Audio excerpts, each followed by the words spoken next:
মাইকটা দিতে মাইকটার কথা এটাই করো।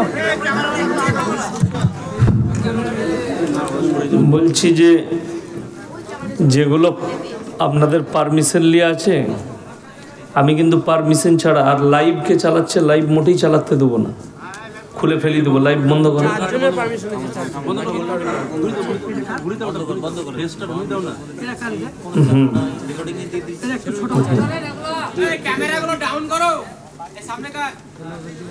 এক সাইডে করলে ভালো হতো তো।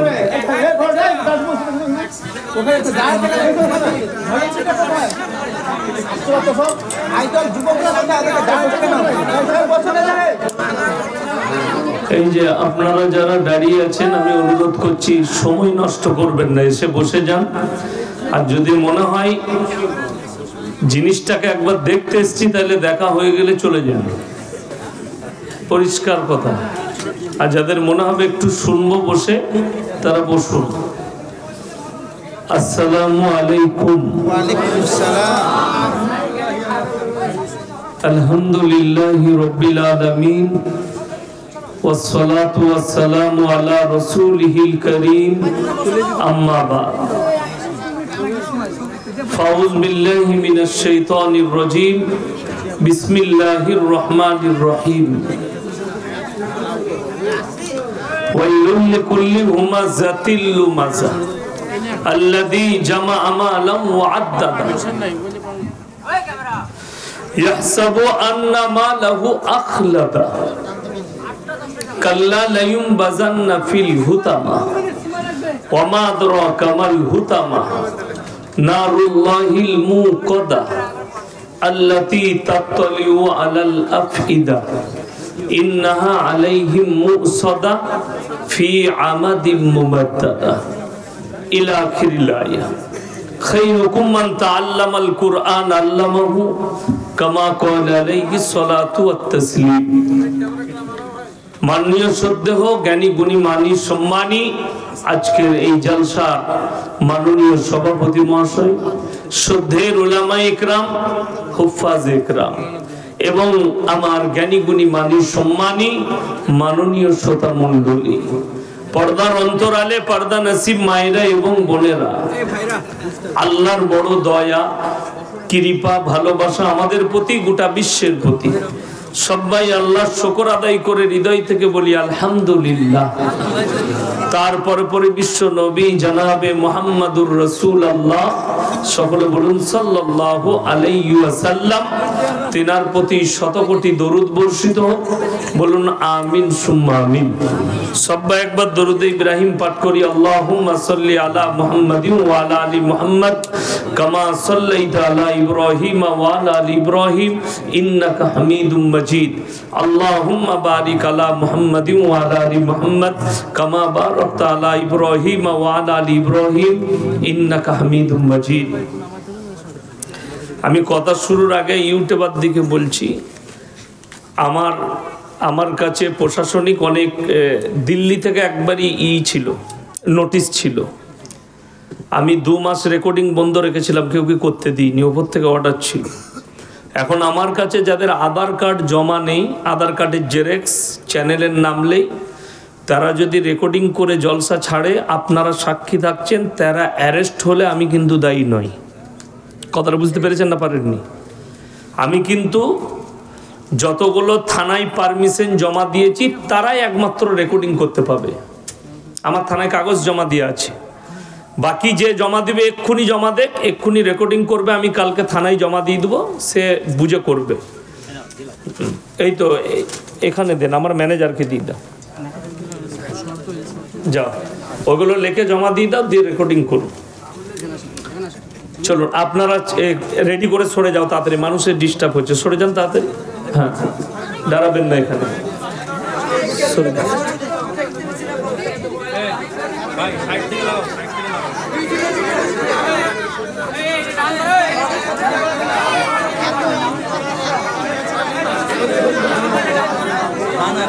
চুপ করেন ভাই, চুপ করেন। আমার ভাই দেখুন, আমার আগে ভাইজান বক্তব্য রাখছিলেন, খুব মূল্যবান কথা বলছিলেন তিনি। তো তিনি ভারতের ইতিহাস বলছিলেন, আমি আপনাদেরকে কোরআন এবং হাদিস দিয়ে বুঝাবো। আল্লাহ আমাদের সকলকে সহি বোঝ দান করুক, বলুন আমিন। ইসলামের যে বুনিয়াদ আল্লাহ পৃথিবীর বুকে রেখেছেন, এটা কিন্তু শিক্ষার দ্বারা রেখেছেন, এডুকেশনের দ্বারা। কোরআন এখানে স্টেজে আছে, তার সাক্ষী কিন্তু কোরআন। কোরআনে আপনি খুললেই প্রথমে পাবেন কি? সূরা ফাতিহা পাবেন না? পাবেন না? তারপরে সূরা আছে সূরা বাকারা, তারপরে সূরা আছে সূরা আল ইমরান, তারপরে সূরা আছে সূরা নিসা। এইভাবে কোরআনটাকে গচ্ছিত করে সাজানো হয়েছে। কিন্তু পৃথিবীর বুকে নবীজি সাল্লাল্লাহু আলাইহি সাল্লামের কাছে প্রথম আয়াত যেটা এসছে সেটা হচ্ছে ইকরা বিসমি রাব্বিকাল্লাযী খালাক। হে নবী পড়ো। শিক্ষার উপরে এসছে। অথচ পৃথিবীর মানুষের জন্য একটা বহুত বড় মেসেজ আল্লাহর তরফ থেকে। মেসেজটা কি জানেন? যে আজকে দেখুন, আমরা যে কোনো বক্তা হোক, জ্ঞানী মানুষ হোক কিংবা শিক্ষিত হোক, যিনাদের নাম করছিলেন উনি স্বামী বিবেকানন্দ, রাজা রামমোহন রায়, কে বুঝলেন, কমিউনিস্ট পার্টি, যারাই লেখুক, পৃথিবীর সবাই নবীজির জন্য কলম ধরেছে। ধরেছে না ধরেনি? আল্লাহ রসুলের জন্য লিখেছেন। কেউ গালি দিয়েছে নবীজিকে, কেউ নবীজির প্রশংসা করেছেন, তবে প্রশংসা বেশি। জোরে বলুন সুবহানাল্লাহ।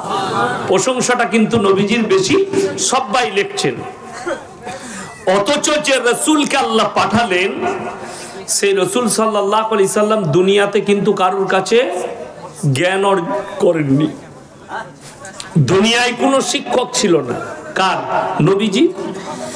এটার পেছনে অনেক বড় লজিক আছে। আমি গতকালকে শুনছিলাম, ঝাড়খণ্ডের একটা জিলাপি হুজুরের বক্তব্য শুনছিলাম। আমাকে টার্গেট করে বলেছে আমাদিকে। আমি জলসাই বলেছি যে নবীজি সাল্লাল্লাহু আলাইহি সাল্লাম তিনি দুনিয়ার বুকে কারো কাছে শিক্ষা গ্রহণ করেনি। তো সে এত অকাট মূর্খ, মানে স্কুলে না গেলে যা হয়। আমি কিন্তু শুধু মাদ্রাসায় পড়া মাল নয়, আমি স্কুলেও পড়েছি, ইংলিশ মিডিয়ামেও পড়েছি আল্লাহর কৃপায়। তারপরে স্টেজে পৌঁছেছি, তারপরে মাদ্রাসায় পৌঁছাইছি। এ গুটকাখোর জীবনে স্কুলের মুখ দেখেনি, যার কারণে এর বাংলা বুঝারও ক্ষমতা নাই, গ্রামার বুঝারও ক্ষমতা নেই। বলছে এ নবীকে মূর্খ বলছে। নাউজবিল্লাহ বলেন। আমার আগের যিনি বক্তব্য দিচ্ছিলেন তিনি মূর্খ বলে গেলেন নবীজিকে। আমার 40,000 জলসা ছুটছে, কোন জলসায় বলেছি নবীজি অশিক্ষিত? বলিনি। কিন্তু নবীজি উম্মি ছিলেন। উম্মি মানে দুনিয়ার বুকে কারো কাছে লেখাপড়া শিখেননি। তার পেছনে বহুত বড় লজিক আল্লাহ লুকিয়ে রেখেছে। আমি যে স্টেজে বায়ান করতে এসেছি, আপনারা সব আমাকে মোবাইলে দেখেছেন না? দেখেছেন। আমার শিক্ষক যদি আসেন, যিনি আমাকে মাদ্রাসায় পড়িয়েছেন, স্কুলে আমার যে হেডমাস্টার, তিনারা এলে তিনাদের কাছে আমি বড় না ছোট? ছোট। কেন? তিনি আমার শিক্ষা গুরু, তিনি আমার শিক্ষক, আমি তিনার কাছে ছোট। এমনকি আমাদের মাদ্রাসার তালবিল ইলম দিকে একটা শিক্ষা দেওয়া হয়, সেটা হচ্ছে বড়কে শ্রদ্ধা, ছোটকে স্নেহ। আমি তো আমার বাপের বয়সী যত আলেম আছে, মৌলবি আছে, আমি তাদেরকে আমার উস্তাদের মতনই শ্রদ্ধা করি, যে তাদের জুতো সোজা করতে হবে। কেন? এটা আমাদেরকে শিক্ষা দেওয়া হয় মাদ্রাসার ক্লাসে, তালবিল ইলম দিকে আমরা শিক্ষা দিই। চলুন, তো আমি আমার শিক্ষকের কাছে ছোট। কেউ যদি নবীজি সাল্লাল্লাহু আলাইহি সাল্লামকে শিক্ষা দিত, সে কি বলতো? নবী আমার ছাত্র। আল্লাহর রাসূলকে ছোট করা হতো না? হতো না। ওই জন্যে সহি রিওয়ায়াত, নবীজির শিক্ষক দুনিয়াতে কেউ ছিলেন না। আল্লাহ যতটুকু শিক্ষা দিয়েছেন নিজের কুদরতে দিয়েছেন। জোরে বলুন সুবহানাল্লাহ। এইটা হচ্ছে সহি রিওয়ায়াত। এইটা বুঝার ক্ষমতা নেই, যেহেতু স্কুলে গেলে তো ওই গুটকাখোর লজিক বুঝবে, ও তো লজিকের বই পড়েনি। বড় কষ্টের বিষয়। চলুন, আজকে আমার ভাই বললেন না যে মুসলমানদের শিক্ষা, আজ মুসলমান নামাজ পড়ে না, মুসলমান রোজা রাখে না, মুসলমান দিনের ওপরে প্রতিষ্ঠিত নয়। পাপ কাজে লিপ্ত তার জন্য দায়ী কিন্তু আমাদের মতো কিছু হুজুর। রাগ করছেন, আমি বাস্তব বলছি, প্রমাণ দিয়ে যাচ্ছি। আপনি ভারত থেকে বাংলাদেশ, মুর্শিদাবাদ থেকে আমার বর্তমান, গোটা পশ্চিম বাংলায় খুঁজলেন কি কিছু এমন হুজুর আছে যারা বলছে জীবনে তোমরা যত রকমেরই পাপ করো, মূল্যে খালি আমাকে দাওয়াত দিস, মিলাদ পড়িয়ে জান্নাতে দেব। হ্যাঁ, আমি মিথ্যা বললাম? এটা মোবাইল খুলে দেখিয়ে দেবো। মিলাদ পড়িয়ে দোয়া করছে, সে যে করি মারা যাক। হুজুর যখন এসে দেশি মুরগি খেয়ে দোয়া করে গেছে জান্নাত রেডি। হ্যাঁ, আমি গোল আলু লয়। আচ্ছা, আমি এসে খানা খেয়েছি, এখনো কিছু খেয়েছি? কিছু খাই নাই। আপনারা মনে করবেন না যে মাদ্রাসায় আমার মসজিদ কমিটির লোক ভালো মন্দ খাই দিয়েছে বলে এইসব বলছে না। আমি আপনাদেরকে বুঝাতে এসছি। কালকে আমি 24 পরগনায় ছিলাম, উত্তর 24 পরগনায়। একবারই আশেপাশে সব ফুরফুরা আছে, দেওবন্দি ভাইরা আছে। তো আমি বললাম আমি গোল আলু মাল লয়, যে দাউদ দিয়েছ ভয়ে আমি কথা বলবো না, আমার বক্তব্য আমি করে যাব, তুমি মানলে না মানলে তোমার ইচ্ছা, তুমি জবাব দেবে। চলুন, যদি বলেন আপনাদেরকে শুনিয়ে দিই। একটা বক্তা এসেছিল বাংলাদেশ থেকে, 1 সপ্তাহের মতো ছিল ভারতে। তার নাম হচ্ছে আলাউদ্দিন জিহাদি, আপনাদের মুর্শিদাবাদেও প্রোগ্রাম করেছে। সে আমার নাম লাইনি, খালি বলেছে ভারতের একটা মোটা পড়া বক্তা। কি বুঝলেন? দিয়ে আমাকে টার্গেট করে কয়েকটা কথা বলেছে। এই লোকটা যে মুনাফেক তার প্রমাণ আমার কাছে আছে। এদের জন্য সমাজ ধ্বংস হয়েছে। আমি কিন্তু মুনাফেক নয়, আমি কিন্তু মুনাফেক নয় যে এইখানে কিয়াম করতে হবে, হুজুর গোল আলুর মতো কিয়াম করে দিলে আর এইখানে করা যাবে না বলে করবে না, ওই মাল আমি নয়। তুই করাস তা কর, তোদের বাপের হিম্মত নাই ইয়াসিনকে দাঁড় করায়। আমি নিজের জায়গায় স্ট্যান্ড আছি, আল্লাহর কসম মৃত্যুকাল পর্যন্ত থাকবো। আমার লড়ন চরণ নাই। তাতে আমাকে দাওয়াত দিবে দাও, না দিবে না দাও। চলুন, এই লোকটা 8 মাস আগেকার বক্তব্য, আডরাসি মাজারের পীরে যারা, আডরাসি মাজারের ওরসে যারা যাবে, মুনকার নাকির আর কবরে তাদেরকে সওয়াল জবাব করবে না। এই আলাউদ্দিন জিহাদির বক্তব্য আমার কাছে আছে। এই লোকটা বর্তমান এখন বলছে আডরাসি মাজারের পীরে যাওয়া যাবে না, ওখানে ভণ্ড আছে। এই লোকটাই, একই লোক, দুটো মুখে দুটো কথা শুনেলেন। দ্বিতীয় নম্বর, এই লোকটাই বলছে এখন মাজারগুলোকে গুঁড়িয়ে দাও। সকলে জোরে বলুন সুবহানাল্লাহ। আল্লাহ তাহলে আলাউদ্দিন জিহাদি ভাইকে আল্লাহ হিদায়েত দিয়েছে। আমি তো ওটাই বলতে চাইছি, মাজার ব্যবসা বন্ধ করে দাও, গুঁড়িয়ে দাও। আমি তো ওই পক্ষে নয়।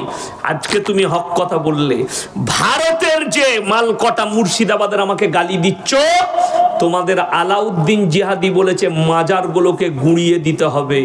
আমি বললাম যে ভাই আমরা তো ওই দলই আছি, মাজার গুড়ানোর দলে, তাহলে গালি দিচ্ছ কেন? মানুষের মিস্টেক হতে পারে না? পারে না? পারে। আমি একটা হাদিস, একটা জলসাই বলেছি, মিস্টেক করে বুখারি বলে দিয়েছি। মিস্টেক যেতে পারে না? পারে না। আচ্ছা, কোরআনের হাফেজ যারা হয় জিজ্ঞেস করুন, যারা হাফেজ সাহেব আছে, যখন গোটা কোরআনটা শোনায় মুতাশাবিহাত লাগে। একই রকম আয়াত দু জায়গায় আছে, কিন্তু পরের আয়াত আলাদা আছে।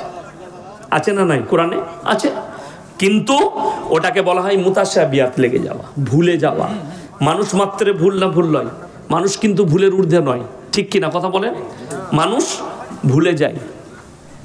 চলুন, সবাই নিয়ত করুন যে যারা আশা করে আছেন পাপ করে, যে আমরা যতই পাপ করি মৌলবীরা দোয়া করবে, দোয়া করে জান্নাতে দিবে। তাদেরকে আমি কয়েকটা দলিল আজকে দিয়ে যাব, পেশ করে যাব। এই দলিলটা যদি কোনো গুটকাখোর জিলাপি হুজুর কেটে দেয়, আমি বাইক ক্যামেরা চালিয়ে আপনাদের গ্রামে এসে ক্যামেরা চালাবো, ওই মসজিদে দাঁড়িয়ে জুতোর মালা পড়ে যাবো, তাকে রেডি করে রাখবেন। আমি তো 2 ঘন্টা স্টেজে আছি, নিয়ে আসুন, তাকে নিয়ে আসুন, আমি জুতোর মালা পরব। চ্যালেঞ্জ দিয়ে বললাম, যদি মিথ্যা প্রমাণ করাতে পারে আল্লাহ নবী জানাবে মুহাম্মাদুর রাসূলুল্লাহ, সকলে বলুন সাল্লাল্লাহু আলাইহি সাল্লাম, ইনার থেকে শ্রেষ্ঠ ব্যক্তি পৃথিবীতে কেউ এসেছেন? আসেনি। একটা কথা বলুন, মানুষকে আল্লাহ কি দিয়ে তৈরি করেছেন? কথা বলে না? মাটি দিয়ে। ফেরেশতা দিকে নূর দিয়ে, জিন জাতিকে কি দিয়ে? আগুন দিয়ে। এই যে টাইম শর্ট, কাজ অনেক, প্রশ্ন আমাকে দিবেন না, ঠিক আছে? আমি আমার বক্তব্য দিচ্ছি, প্রশ্ন যার করার ফেসবুকে ইউটিউবে পাঠাতে বলবেন, গালি দিবে, যা করবে ওখানে বুঝে নেব। হ্যাঁ, এখানে আমি উত্তর দেবো না, এখানে সময় কম, কাজ অনেক বেশি। বুঝতে পারেন নাই? যারা কমিটির লোক আছে তারা বুঝে গেছে কথাটা শুনে। আল্লাহ, আমরা হচ্ছি মাটির তৈরি, ফেরেশতারা নূরের, আর জিন জাতি কিসের? আগুনের তৈরি। এরপর চলুন, আল্লাহ তাআলা আদমকে বললেন যে তুমি ফেরেশতা দিকে সিজদা করো না, ফেরেশতা দিকে বললে আদমকে সিজদা করো। কথা বলে না? ফেরেশতা দিকে আল্লাহ হুকুম দিলেন, ওয়াইজ ক্বালা রাব্বুকা লিল মালাইকাতি ইসজুদু লি আদম, তোমরা আমার আদমকে সিজদা করো, ইল্লা ইবলিস, ইবলিস ব্যতীত সবাই সিজদা করলো। ইবলিস কি উক্তি দিল? আমি আগুনের তৈরি, আদম মাটির তৈরি। এ মূর্খর জানা নাই। গুটকাখোর বলছে আল্লাহর নবী নূরের নবী, নূর থেকে তৈরি। নূর বললে ছোট করা হয়ে গেল নবীকে, তোর এটা জানা নাই কেন? আল্লাহ নূরকে বললে মাটিকে সিজদা করো, জোরে বলুন না সুবহানাল্লাহ। নূরকে বললে মাটিকে সিজদা করো। হযরত আদম আলাইহিস সালাতু ওয়াস সালাম মাটির সৃষ্টি। চলুন এরপরে কোরআন এর সাক্ষ্যে আরো এক জায়গায় নবী যে আমাদের মতোই মানুষ, দুটো আয়াত শোনাবো। এক নম্বর, এখানে আল্লাহ তাআলা বললেন তোমরা আদমকে সিজদা করো, নূরকে বললে, নূরের সৃষ্টি ফেরেশতা দিকে। আদমকে বলেনি তুমি আমার নূরকে সিজদা করো। আল্লাহ কোরআনে বলেছেন পৃথিবীতে সব থেকে যতগুলো আমার সৃষ্টি আছে উত্তম রূপে সৃষ্টি করেছি মানুষকে। জোরে বলুন সুবহানাল্লাহ।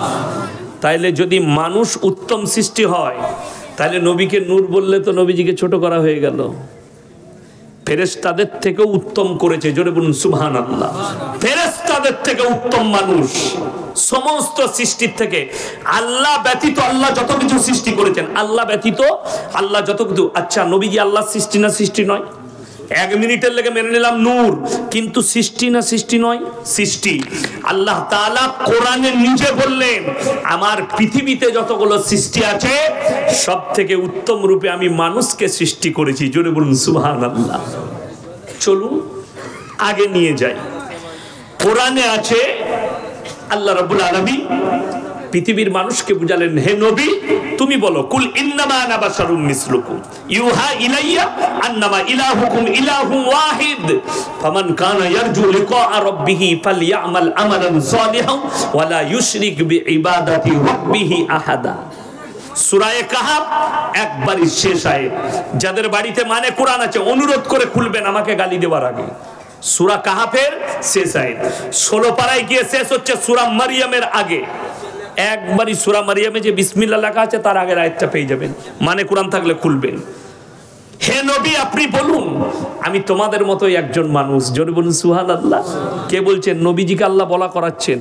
এবং আল্লাহ আমাকে বিশেষ মর্তবা দিয়েছে, আমার কাছে ওহী আসে, তোমাদের কাছে আসে না। তোমরা যে আল্লাহর ইবাদত করো, আমি আল্লাহর নবী সে আল্লাহরই ইবাদত করি। তোমরা আল্লাহর সঙ্গে কেউ কি শরীক করো না, আল্লাহর সঙ্গে কেউ কি শরীক করো না। এখন বলে দিই, ভালোবাসা একটা শব্দ আছে, আছে না নাই? আমরা মাকে ভালোবাসি না বাসি না? সবাই বাসবেন, জোরে বলুন ইনশাআল্লাহ। আচ্ছা, বউকে ভালোবাসি না? সবাই বাসবেন, জোরে বলুন ইনশাআল্লাহ। আচ্ছা, দুটোরই নাম ভালোবাসা। কেউ যদি বউকে বলে তোকে এত ভালোবাসি না, তোকে মা বলতে মন যাচ্ছে, বউ ঝাঁটা করে মারবে না? বউকে ভালোবেসে মা বলা যাবে? দুটোর মধ্যে কিন্তু অন্তর আছে, আসমান আর জমিনের ফারাক আছে, আছে না নাই? বিবির ভালোবাসা, মায়ের ভালোবাসা, আসমান আর জমিনের পার্থক্য। আমি জিলাপি আর গুটকাখোর হুজুরকে এটাই বুঝাতে চাইছি, আল্লাহর রাসূলের মধ্যে আসমান আর জমিনের ফারাক আছে। সেই ফারাকটার নাম শোনো, তার নাম হচ্ছে দরুদ। সবাই একবার বলুন সাল্লাল্লাহু আলাইহি ওয়াসাল্লাম। ও আল্লাহ তুমি রাসূলের উপরে রহমত বর্ষিত করো। জোরে বলুন সুবহানাল্লাহ। দরুদের মানে এটা। তো চলুন, এটা গেল যে আল্লাহর নবী নূরের তৈরি নয়, তার দলিল আরো শুনেলেন। আল্লাহর রসুল যদি নূরের তৈরি হতেন, আল্লাহ যদি নূর দিয়ে সৃষ্টি করতেন, এখন গুটকাখোররা কোরআনের অপব্যাখ্যা করে। যেমন একটা আয়াত শুনতে পাবেন জলসা হলেই কি বলে, ইন্না আউলিয়াল্লাহি লা খাউফুন আলাইহিম ওয়ালা হুম ইয়াহজানুন। হে আমার ভাইরা, আল্লাহ তাআলা ওলিয়া উলিয়া পীর ফকির, একদম কোরআনের অপব্যাখ্যা। আল্লাহর কসম করে বলছি এই পীর শব্দটাই নাই ওখানে ব্যাখ্যায়। আউলিয়া শব্দের অর্থ হচ্ছে বন্ধু। কি বললাম?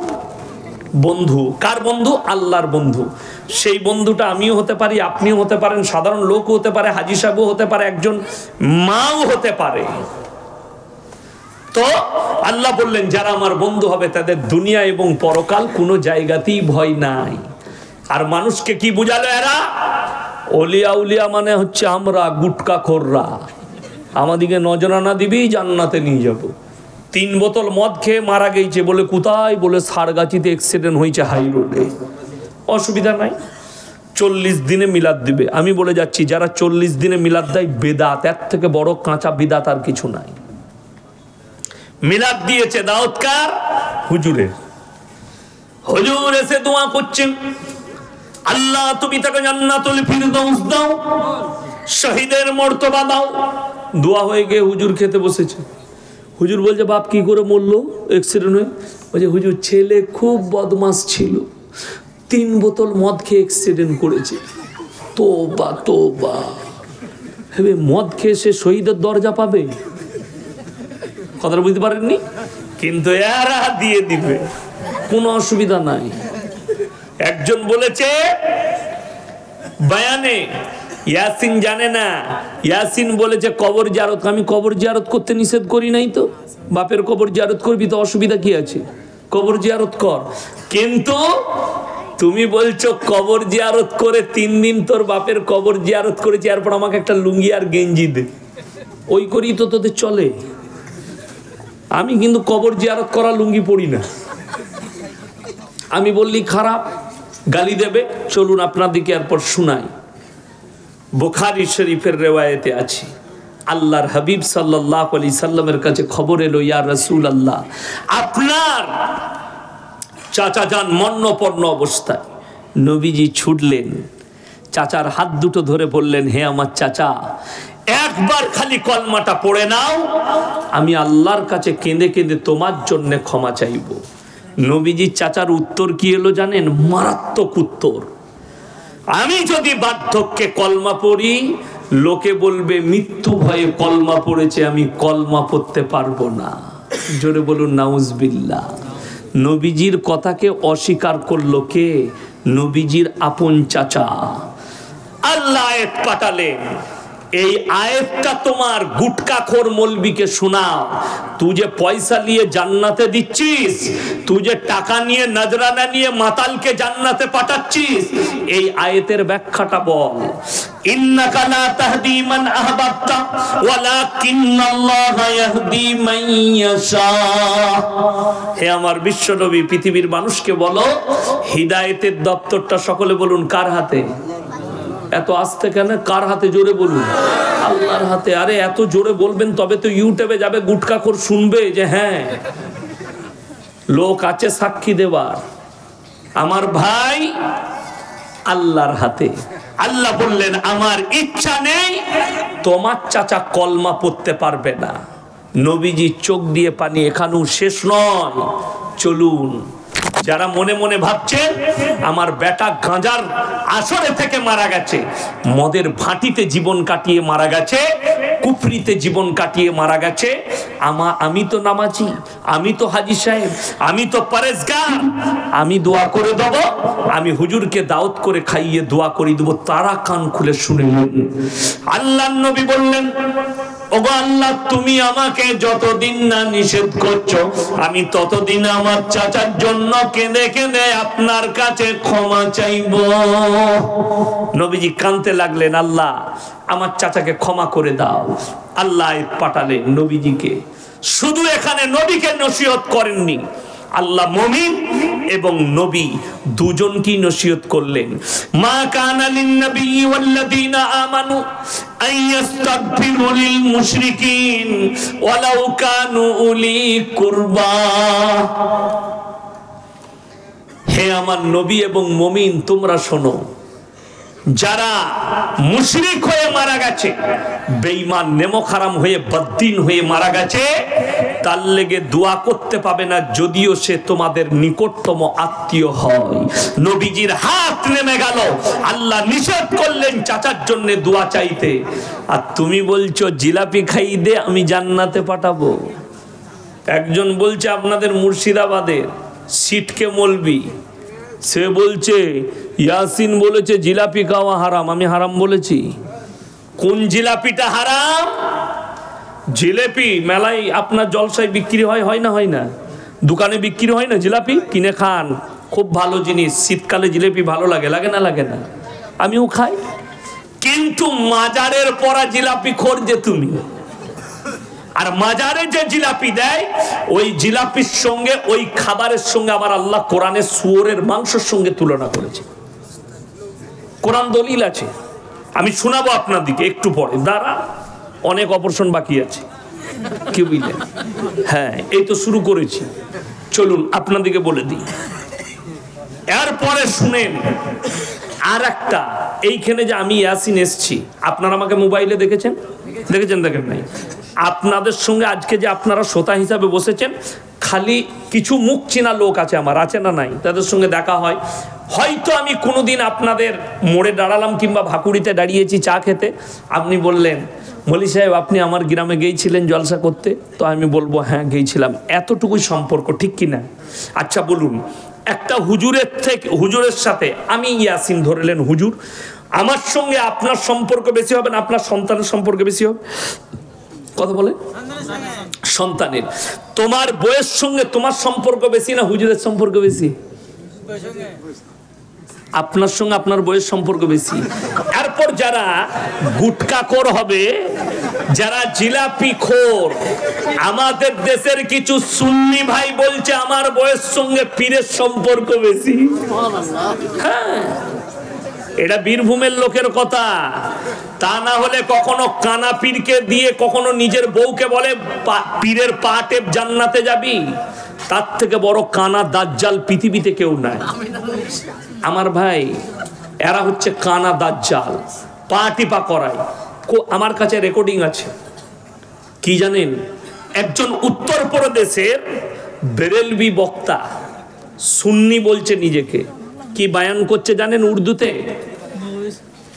देवबंदी वहाबी अगर मक्के में तवाफ करते करते मर जाए फिर भी जहन्नम में जाएगा। जोरे बोलो नाउज़ुबिल्लाह।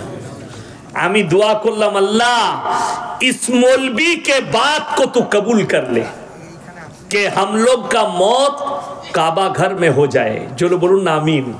ये तो हम दुआ करते हैं। द्वितीय भाषाटा तार सुनेलेन। और बेरेलवी का मौलवी का मौत और बेरेलवी लोगों का मौत अगर बेस्सा खाना में हो जाएगा फिर भी जन्नत में जाएगा। मतलब अल्लाह तेरा दुआ को कबूल कर ले कि तुम लोग का मौत बेस्सा खाना में हो जाए। ये तो तुम्हारा मौलवी का बात है, अभी हमको गाली देगा, ये सुन लेगा। तो कौन? गुटखाखोर लोग गाली देगा। আমার ভাই বড় কষ্ট লাগে, গাড়িতে আসছি, আমাকে আস্তে আস্তে গালি দিচ্ছে ফোন করে। প্রত্যেক দিন 200টা গাল শুনি আর 200টা দোয়া শুনি ফোনেতে। তো আমি ওই জন্য বলেছি গাল খাওয়া মৌলবি। আমি সেই দিনে বলেছি একটা জলসায় আমার আব্বার 7 বার জানাজা করেছে। কারা? গুটখাখোররা। এখনো কিন্তু আমার বাপ বেঁচে আছে, মরে নাই। কথাটা বুঝতে পারেননি? আমার বাপের 7 বার জানাজা হয়েছে, কিন্তু এখনো বেঁচে আছে। কারা করেছে? এই জিলাপি হুজুর গুটখাখোররা। জানাজা করে কখনো ফোন করে যদি বলে দিস। একবার কি হয়েছে, মুর্শিদাবাদে আমার আব্বাজি জলসা করছে, আজ থেকে 7 বছর আগেকার কথা বলছি, আর আমি আছি হাওড়া জেলায়। আমাকে ফোন করে বলেছে তোমার আব্বা শওকত সাহেব অ্যাক্সিডেন্ট হয়ে মারা গেছে। যখনই আমি নম্বর দেখেছি অন্য, তখনই বুঝতে পেরেছি এটা কোনো গুটখাখোর হবে, কি বুঝলেন? আর আমার আব্বাজিকে ফোন করে বলেছে আপনার ছেলে হাওড়া থেকে আস্তে আস্তে হাইওয়ের ওপরে দিল্লি রোডে অ্যাক্সিডেন্ট করে মারা গেছে। আমি তো তার কথা শুনিনি, আমার আব্বাকে ফোন লাগিয়েছি। তো আমার আব্বাজি ফোন তুলছে, আমার মেজো ভাই গাড়ি চালাচ্ছে। তো আমি বললাম কোথায় আছেন? বলে গঙ্গা পেরিয়ে গেছি, কাটুয়া পার করছি। আমি বললাম আপনার কাছে কোনো ফোন এসেছিল? বলে তোর কাছে। আমি বললাম হ্যাঁ আমার কাছেও এসেছিল। আপনি বাড়ি চলে আসুন, দুজনাই মোটামুটি বেঁচে আছি, কালকে যা হবে দেখা যাবে। এটা সত্য ঘটনা বলছে, আল্লাহ সাক্ষী আছে, মিথ্যা নয়, বাস্তব, একদম সত্য ঘটনা। আমার আব্বাজিকে কখনো দেখা হলে জিজ্ঞেস করবেন, এটা বাস্তব বলছি। তো একবার আমার আব্বাজি শুনে, আমি তখন ছোট ছেলে, স্কুলে পড়ি, মুর্শিদাবাদ থেকে এক বাস লোক চলে গেছিল। তখন মোবাইলে জামানা ছিল না। কেন?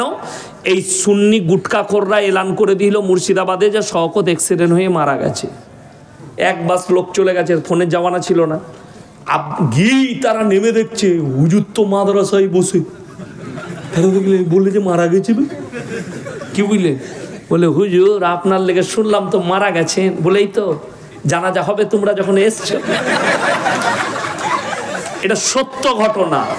মাদ্রাসায় তাড়াতাড়ি বাবুর্চিকে বললে যা কিছু সবজি পাবে রান্না করো, মানুষগুলোকে খাওয়াও। তাদেরকে খানা খাইয়ে তাদেরকে বললে মুর্শিদাবাদে গিয়ে বলে দিবে যে জানাজা পড়ে মাটি দিয়ে এলাম। কিন্তু আবার এক সপ্তাহ পরে দেখতে পাবি আবার জলসায় আসছে সেই লোকটাই।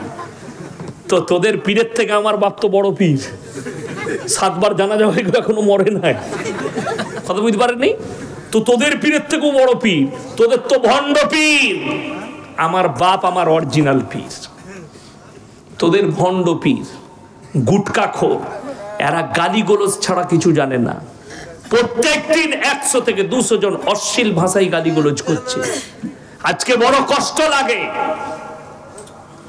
আজ পর্যন্ত একটা মৌলবি কোরআন হাদিস থেকে কিয়ামের দলিল দিতে পেরেছে? ফেসবুকে এসে দিতে পারেনি। দে বলছে খালি বসবো, বসে কি হবে? একজন আমাকে বলছে, ধরলেন আপনি আমাকে জিজ্ঞেস করলেন যে কোরআনে কোথায় নিষেধ আছে কিয়াম করা যাবে না, হাদিসে কোরআনে কোথায় নিষেধ আছে? আমি মেনে নিলাম সত্যি নাই কোথাও যে করা যাবে না, এই হাদিস নাই। আছে কোথাও? আছে? আপনারা পেয়েছেন? পান নাই। এরপর আপনাকে বলে দিই একটা কথা ভালো করে শুনেন। আমি আজকে এসার নামাজ ক রাকাত পড়লেন? ফরজ নামাজ কথা বলেন না, 4 রাকাত। আমি বলে যাচ্ছি কাল থেকে 6 রাকাত পড়বে এসার নামাজ। আপনারা কি চাইবেন আমার কাছে? মানবে না। কি চাইবে তুমি বলো? দলিল দাও। আমি যদি বলি পড়তে নাই, ওই দলিলটা দে, তো আমাকে পাগলখানা পাঠাবেন না? পাঠাবেন না? এই যে জায়গাটায় জলসা করছি, আমি যদি বলি এই জায়গাটা আমার বাপের, আপনারা কি চাইবেন? দলিল। আমি যদি বলি আমার বাপের নয়, ওই দলিলটা দে, খুঁজে পাবেন না? আমাকে রাঁচিতে পাঠাবেন। তো এ মাল কটাকে গুটকাখোরগুলোকে রাঁচিতে পাঠানো দরকার। তো তুই যখন বলছিস কিয়াম আছে, তো দলিলটা তুই দিবি। তো কথাটা বুঝতে পারেন না আমার? তুই যখন বলছিস ঈদে মিলাদুন নবীর জন্মদিন পালন করা নবীজির জায়েজ আছে, জুলুস বার করা জায়েজ আছে, দলিলটা তুই দিবি, আমরা দেবো না। আমি তো বলি নাই জায়গাটা আমার, তুই বলছিস জায়গাটা আমার, তুই বলছিস আছে, তো দলিলটা তোকে আগে দিতে হবে যে কোথায় আছে। কথাটা বুঝতে পারেননি? বুঝাতে পারলাম? আমি গুদা বাংলায় কথা বলছি। তো দলিল যদি জায়গা আমার না হয়, তাহলে আমি যদি দলিল না দিতে পারি, জায়গাটা আমার কি করে হবে? তুমি দলিল না দিতে পারলে সেই জিনিসটা কি করে হবে? সমাজের বুকে প্রতিষ্ঠিত করছো। আজকে কষ্ট লাগে। আমাদের দেশের কিছু লোক দরুদ মুখস্থ করেছে, কিসের জানেন? জলসার দরুদ। জানেন না জলসার দরুদ কি? কালকে আমি 24 পরগনায় ছিলাম, তো আমি এখনই কি পড়লাম? জলসার আগে কি দরুদ পড়লাম? এটা কোথায় পড়া যায়? নামাজে পড়া যায় না? পড়েন না নামাজে? এরপর যারা নামাজি আছে তারাই একমাত্র এটা পড়তে পারবে। আমাদের দেশের কিছু ওই গুটকাখোর এরা শিখিয়ে রেখেছে কি আল্লাহুম্মা সাল্লি আলা দিয়ে হুজুর চা খাচ্ছে, এরা চালিয়ে যাচ্ছে। এর থেকে বড় বেয়াদব কেউ আছে? আচ্ছা আমি দরুদ পড়লাম পানি খেয়ে, চা খেয়ে না, আদবের সঙ্গে কথা বলবেন, আদবের সঙ্গে। তো তোমার জিলাপি হুজুর গুটকা করতো বেয়াদব, ও লোককে বলে দরুদ পড়, ও পড়ে না, ঠিক কিনা? ও খালি চালু করে দিলে আল্লাহুম্মা, তারপর তোরা চালিয়ে যা। রাইস মিল দেখেছেন? সব রাইস মিলগুলো আমার বাড়ির কাছে। রাইস মিলে খালি ডয়ারটা চালিয়ে দিয়া মাল অটোমেটিক টেনে ঢুকিয়ে চাল করে বার করে দিচ্ছে। আগে তো সিদ্ধ করে চাল করে শুকিয়ে চাল হতো, এখন ওইসব সিস্টেম নাই, ডয়ার সিস্টেম, অটোমেটিক। ধান একদিকে ঢুকে যাচ্ছে, সিদ্ধ হয়ে শুকিয়ে চাল হয়ে একবারে বেরিয়ে আসছে। কথাটা বুঝতে পারেননি তো? এই মাল কটা অটোমেটিক দরুদের মাল, কি বুঝলেন? অটো, খালি স্টার্ট করে দিয়া আল্লাহুম্মা পানি দাও, ও পানি খাচ্ছে আর এরা চালিয়ে যাচ্ছে। তাদেরকে জিজ্ঞেস করো। আর আমি কালকে পড়লাম, সবাই বলুন দরুদ ইব্রাহিম আল্লাহুম্মা সাল্লি আলা। যারা নামাজি তারা খালি পড়লো, বাকি মাল কটা চুপচাপ। ওরা তো খালি জলসার দরুদ মুখস্থ করে রেখেছে, এক হারাম করুন নামাজ পড়ে না। এটার জন্যে এরা বলছে দরুদকে নিয়ে ব্যঙ্গ করেছে। আমি একবারও ব্যঙ্গ করি নাই তো, আমি ব্যঙ্গ করলাম? আমি তোমার ভুলটা ধরাচ্ছি, তুমি বেনামাজি সেটা ধরে দিলাম। বড় কষ্টের বিষয়। আমি কেন ব্যঙ্গ করতে যাব? দরুদকে কখনো ব্যঙ্গ করা যায়? তোমার হুজুর বলছে আদবের সঙ্গে দরুদ পড়ো, আর সেই গুটকাখোর লোককে দরুদে জুড়ে দিয়ে নিজে চা খাচ্ছে, না হলে দুধ খাচ্ছে। তাকে ঝাঁটা মারার লোক আছে? আমি কিন্তু বিয়াদব লয়, তোমার হুজুর বিয়াদব। চলুন আপনাকে বলে দিই, আজকে লোক নামাজ এই জন্য পড়ছে না। আপনাদেরকে বলি, অনেক মানুষ হয়তো অনেক সুন্নি ভাই আছেন, আমার জলসা শুনতে আসবেন, দেখি ইয়াসিনকে তো এত গাল দিই, কি বলছে মালটা আপনাদেরকে বুঝিয়ে দিই। বাপ বেটার সম্পর্ক যদি কাছের হয়, মা বেটার সম্পর্ক যদি রক্তের হয়, বাপ আর বেটার সম্পর্ক যদি রক্তের হয়, এরপরে কোরআনকে জিজ্ঞেস করো, তোমার জিলাপি হুজুরকার গুটকা করকে জিজ্ঞেস করো, তুমি যে বলছো নজরানা নিয়াই আমাদিকে পীর বলে মান, আমরা জান্নাতে নিয়ে যাব, যত রকমের পাপ করবি এদিকে জিজ্ঞেস করে লাভ। এরপরে কোরআনে চলুন। ইয়াউমা ইয়াফিরুল মারউ মিন আখি ওয়া উম্মিহি ওয়া আবি ওয়া সাহিবাতিহি ওয়া বানি লিকুল্লি ইমরিইন মিনহুম ইয়াউমাইদিন শানুন ইউগনি। হে আমার বিশ্বনবী, পৃথিবীর মানুষকে বলো, কিয়ামতের ময়দানটা এত ডেঞ্জার হবে, স্বামী স্ত্রীর কাছে যাবে, স্ত্রী বলবে দুনিয়াতে আমার কোনো স্বামী ছিল না, স্বামী বলবে স্ত্রী ছিল না, বাপ বলবে বেটা ছিল না, বেটা বলবে বাপ ছিল না, মা বলবে বিটি ছিল না, বিটি বলবে মা ছিল না, বন্ধু বলবে আমার কোনো বন্ধু ছিল না।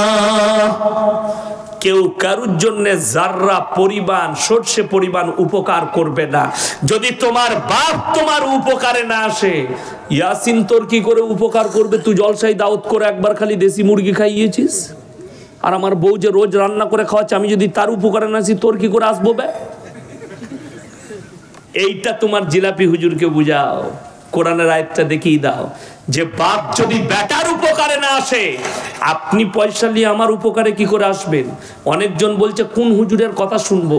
এখানে সবজি বাজার কোথায় আছে আপনাদের? কাঁটা বাগান। সকালবেলায় যান, কিংবা আখের মিলে তো আরো সস্তা সবজি পাওয়া যায় হোলসেল রেটে, তাই না? হ্যাঁ, বলবে ইয়াসিন সাহেব চিনলো কেন? আমি অনেকবার মালসার লেগে কিনে নিয়ে গেছি। কি বুঝলেন? মুর্শিদাবাদের সবজি ভালো। এই আমার গিন্নি আজকে বলছিল যে হ্যাঁ গো, বেলডাঙ্গা হয়ে যাচ্ছ, একটু বেগুন নিবে, সাদা বেগুন। আমি বেগুন কিনলাম, সবজি কিনলাম, বেলডাঙ্গায় দাঁড়িয়ে আলিফ ভাইয়ের কাছে চা খেলাম। কি বুঝলেন? তো যেটা বলছিলাম, আচ্ছা আপনি গিয়ে সকালে এরকম লোক আছে আপনাদের যে কানা বেগুনগুলো কিনে? যদি কেউ কানা বেগুন কিনে নিয়ে আসে বাড়িতে, বউ বলবে তুমি কানা নি কি গো, দেখো লাউনি, বলবে না? বলবে না? বউ কানা বলবে। তুমি পচা টমাটোর লিবে না, তুমি কানা বেগুন লিবে না। পচা মাছটা পেটটা টিপে দেখে লেন না মাছটা পচা কিনা, তুমি মাছের পেটটা টিপে দেখে নিবে। তুমি এটা বুঝতে পারলে যে এটা পচা টমাটোর, এটা কানা বেগুন, এটা হচ্ছে পচা মাছ। আর তোমার ব্রেনের দ্বারা তুমি বুঝতে পারলে না এই মালটা পচা মৌলবি, পচা হুজুর, এটা সমাজকে ধোঁকা দিচ্ছে। বড় কষ্ট লাগে। আনন্দবাজার পেপার খুলুন, আজকে কি বার? রবিবার। যাদের বাড়িতে আনন্দবাজার পেপার আছে কিংবা বাজারে ক্লাবে আছে, কালকে সকালে গিয়ে দেখবেন ভেতরের পৃষ্ঠায় অ্যাড দিয়া থাকে, বেশিরভাগ অ্যাড থাকে আনন্দবাজারে। কিসের অ্যাড? কলকাতার অমুক বাবা একটাই ফোন কলে প্রেমের ব্যর্থতা থেকে সফলতা পান, কারোর বউ ছেলে পালিয়ে গেলে 72 ঘন্টায় এনে দেয়। আমি বলেছি এই হারামখোরকে মোদিজির কাছে নিয়ে চল, নীরব মোদি আর যারা টাকা নিয়ে দেশ থেকে পালিয়ে গেছে, এই মালি 72 ঘন্টায় এনে দিতে পারবে। কথাটা বুঝতে পারেননি? তুমি লোকের বউ এনে দিতে পারবে, আর বিজয় মালিয়াকে আনতে পারবে না। 8,000 কোটি টাকা নিয়ে পালিয়ে গেল, তো মোদিজিকে বলবো এদিকে আপনি হায়ার করুন, আর না পারলে হারামখোরগুলোকে জুতোর বাড়ি মারুন। এরা হচ্ছে ধোঁকাবাজ, প্রতারক, সমাজকে ধোঁকা দিচ্ছে। 100টা তাবিজওয়ালার মধ্যে 99 জন মিথ্যা কথা বলে, একটাও সত্য বলে না। আমার কাছে শিখেলেন, আমি খালি অবাক হয়ে যাই। আপনি আপনাদের মুর্শিদাবাদে পাবেন যে বহরমপুরে ভালো ভালো হসপিটাল আছে না নাই? মেডিকেল কলেজ নাই বহরমপুরে? আছে। লালবাগে এত ভালো হসপিটাল আছে, আপনি যান, রক্ত দিয়ে রিপোর্টেও রোগ ধরা পড়ছে না। কলকাতা যেতে হচ্ছে, ভেলুর যেতে হচ্ছে। আর আমাদের দেশের কিছু জিলাপি হুজুর বেরিয়েছে, তারা জামা মেপে রোগ বলে দিচ্ছে। কি বলে? জামাটা নিয়ে বিরাট গোলমাল তো। আর এইরকম জামা যদি কেউ মাপতে পারে, মেয়েরা কি বলে জানেন? দারুণ জানেলো হুজুরটা। এই কানা হুজুরদের, গুটকাকরদের বাজার চলছে আমার মা বোনেদের লেগে। কেন? তাবিজ বেশি প্রয়োজন কার? মায়ের। স্বামীকে বশ করবে, বলে হুজুর বশ করার তাবিজ দাও। শাশুড়িকে বশ করবে, বললে হুজুর একটা শাশুড়ি আমার খুব রাগী, আমাকে দেখতে পারে না, কি করব? বলে হুজুর আমার শাশুড়িকে বশ করার একটা তাবিজ দেন। যদি তাবিজে তো শাশুড়ি বশ হবে, তো আমি তো তোকে আগে বশ করব। কথাটা বুঝতে পারেন? কষ্টর কথা। সেই হুজুরকে জুতো করে বাড়ি মার, যে বলছে তাবিজে বশ করে দেবো। বশ কিসে হবে? তোমার আখলাক আর চরিত্রের দ্বারা হবে, তোমার ব্যবহারের দ্বারা হবে, তোমার নম্রতার সাথে হবে, বিনয়ের সাথে হবে, ইসলামী কৃষ্টি কালচারে হবে, দোয়ার দ্বারা হবে। আল্লাহ আমার পরিবারে শান্তি দাও, আল্লাহ আমার সংসারে সুখ দাও। কোনদিন দোয়া করেছো? তুমি দোয়া করবে কোথা? তুমি তো তাবিজের ভরসাবাদী। তুমি দোয়া করবে কোথা? তুমি তো পানি পড়াই ভরসা করো। অথচ আপনাদিকে বলে যাই, কে বললে পানিতে দম করা যাবে না? আপনি নামাজি ব্যক্তি, শরীর অসুস্থ, ক্যান্সার হয়েছে, আপনার টিউমার হয়েছে, আপনার পেটের রোগ আছে, ফজরের নামাজ পড়ে 11 বার নিজে নামাজটা পড়ুন, পড়ে 11 বার সূরা ফাতিহা পড়ে পানির মধ্যে দম করে পান করুন। আল্লাহ চাইলে আপনাকে শিফা দান করবে। জোরে বলুন সুবহানাল্লাহ। ইয়াসিনের প্রয়োজন নাই, কোনো মৌলবীর প্রয়োজন নাই। যদি মনে হয় যে আমাদের গ্রামে ইমাম সাহেব আছে, মৌলী সাহেব, তো উনি আল্লাহওয়ালা লোক, ভাই একবার সূরা ফাতিহা পড়ে পানিতে ফুঁক দিয়ে দেন, আমি একটু খেয়ে নিই, চলবে, কোনো অসুবিধা নাই। কিন্তু শুনেলেন এমন এমন লোকে মাজারে বসে তাবিজ লিখছে, মাদ্রাসার মুখ দেখেনি। আমি আমার বর্তমানে প্রমাণ দেব, জুম্মার নামাজ পর্যন্ত হারাম করে পড়ে না, তাবিজ লিখছে।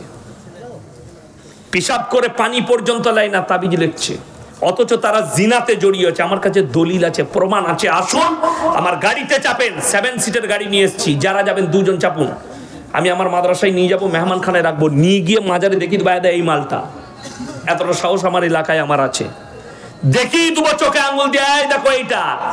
একজনের হাত পা নাই আমার এলাকায়, দুটোই হাত পা অবশ হয়ে গেছে, মানে প্যারালাইসিস। জানেন তো প্যারালাইসিস হলে 4টাই হাত পা তার নড়ে না।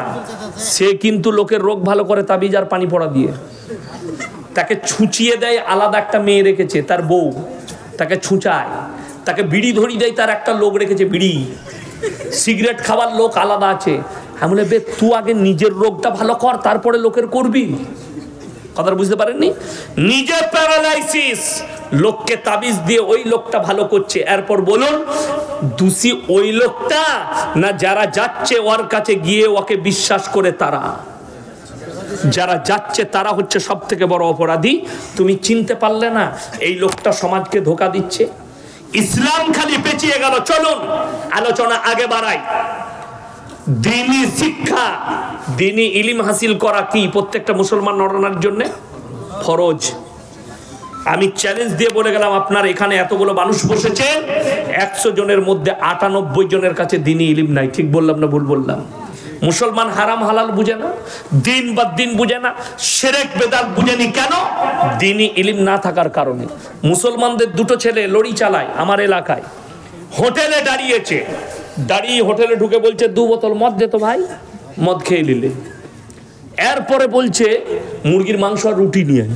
সে যখন মুরগির মাংস আর রুটি নিয়ে এসছে তখন জিজ্ঞেস করছে, ভাই মুরগিটা জবাই না কাটা? আমরা মার হারাম করকে জুতো করে। আচ্ছা, যে মদ খেয়েছে তার আর জিজ্ঞেস করে লাভ আছে? নাই।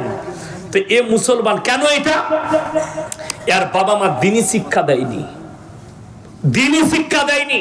তসলিমা নাসরিন কোন অমুসলিম ঘরের হিন্দু ঘরের মেয়ে নয়। আল্লামা ইকবাল লিখেছে, ইস ঘর কো আগ লাগি ঘর কি চিরাগ সে।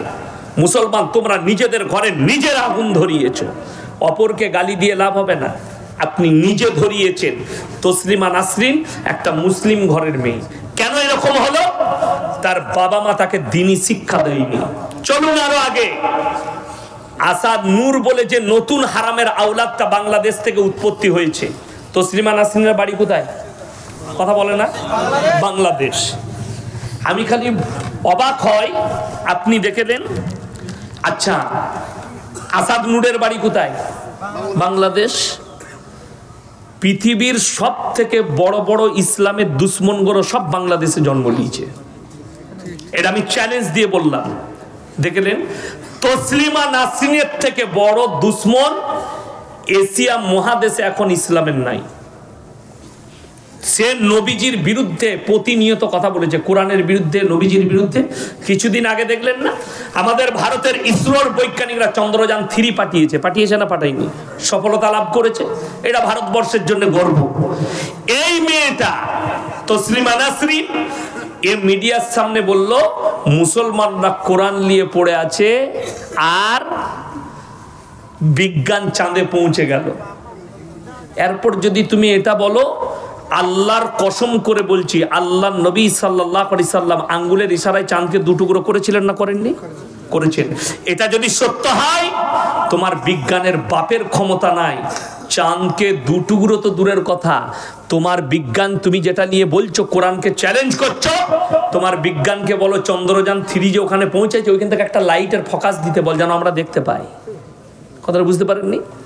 আপনাকে বলে দিই, যারা শিক্ষিত লোক আছেন, যারা মনে করেন কোরআনের থেকে বিজ্ঞান আগে, ইসলামের থেকে বিজ্ঞান আগে, তারা শুনে যাও। স্কুলের স্টুডেন্ট যারা আছেন, বিজ্ঞান হচ্ছে আপেক্ষিক। বিজ্ঞান কি বললাম? আপেক্ষিক। আজ যেটা বলছে কাল সেটা চলবে না, আজ যেটা বলছে কাল সেটা ঘটবে না। আমার বয়সী যারা আছে, আমাকে অনেকজন ইউটিউবার ফেসবুকে দেখে মনে করে মালটা বুড়ো মাল। আমি এখনো 20 অত সুজালয় 36+। আমাদের দেশের গুটখাখোররা মোবাইলে দেখে মনে করছে মালটার বয়স 50 হয়ে গেছে, আর বেশি দিন বাঁচবে না, এখন অনেক দিন বাঁচবো, আমি তোদের বীজ মেরে ছাড়বো। তোদের মাজারের ব্যবসা না তোলা পর্যন্ত আল্লাহ আমাকে যেন মত না দেয়। বলুন আমিন। আপনারা দোয়া করছেন তো? এই মাজারের ব্যবসা আমি তুলে দেবো 15 বছর সময় পেলে। এমনি তো ওদের হয়ে গেছে, পায়ের তলার মাটি ছড়িয়েছি, এখন গালিগালাজ ছাড়া কিছুই নাই। শুনে নেন, আল্লাহ যাকে হিদায়েত দিবে সে হিদায়েত পাবে। কি বললেন আমাদের সভাপতি সাহেব? যে যারা চেষ্টা করবে আল্লাহ আমাকে পরিবর্তন দাও, আল্লাহ তাকে পরিবর্তন দিবে। বলি, আপনাদের মুর্শিদাবাদেরই একটা ছেলে আমাকে গালি দিয়েছিল, তার গ্রামে জলসা করেছে আমি লালবাগে, প্রচুর গালিগালাজ করেছিল ফোনেতে। তো আমি তাকে চিনিও না, জানিও না।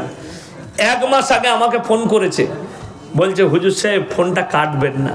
আমি কেন বাবা, কি হয়েছে বলো, গাল দিবে? বলে না না, আমি আপনাকে অনেক দিন আগে গালি দিয়েছিলাম ভুল বুঝে, আজকে আল্লাহ আমাকে হক চিনিয়েছে, আমি নিজেকে পরিবর্তন করেছি, হুজুর আমার লেগে দোয়া করবেন যেন হকের উপরে চলতে পারি। জোরে বলুন সুবহানাল্লাহ। আমাকে ক্ষমা করবেন। আমি বললাম, বুকা ছেলে, তুমি যেদিন আমাকে গালি দিয়েছো আমি মন থেকে সেদিনই ক্ষমা করে দিয়েছি। কেন? তুমি তোমার অজান্তে গালি দিয়েছো। যারা আমাকে গালি দিচ্ছে আমি তাদের প্রতি আমার অভিযোগ নাই, আমি আল্লাহর কাছে দোয়া করি, আল্লাহ তুমি এদিকে ক্ষমা করে দিও। কেন? এরা না জানতে গালি দিচ্ছে আল্লাহ। আর দ্বিতীয় দোয়া থাকে, আল্লাহ তুমি এদিকে হিদায়েত প্রাপ্ত করো। কেন? অপরাধ এদের নয়, অপরাধ হচ্ছে জিলাপি হুজুরদের, এরা দিয়া করাই গালি।